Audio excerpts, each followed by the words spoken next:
এই সব পাখি কবি জীবনানন্দ দাশ।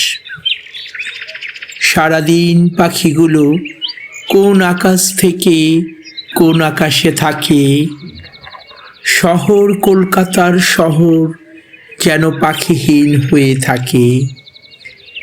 পাখিদের আমি সবচেয়ে বড় ক্যাপিটাল মনে করি, জুট মিলের মালিকদের মতো অন্যরকম।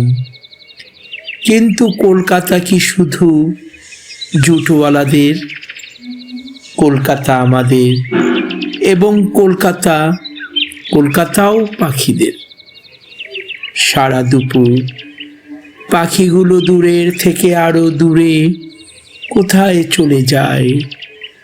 শহর দরিদ্র হয়ে পড়ে, শহর নির্জন হয়ে পড়ে। ধীরে ধীরে বিকেলের নরম আলো পৃথিবীতে নামে বৃষ্টির জলে। তখন রাস্তা ঠান্ডা, রাস্তায় ছায়া, ব্যস্ততা তখন কম, আরো কম। পাখিদের তখন পৃথিবীতে নামবার সময়। রোদের রং তখন পেঁয়াজি, রোদের রং তখন সোনালি। রোদের রঙের সময় শুধু তখন। ক্লাইভ স্ট্রিটের জানালাগুলো সচকিত হয়ে ওঠে। পৃথিবী কোন জিনের সমুদ্রের ভিতর চলে গেল।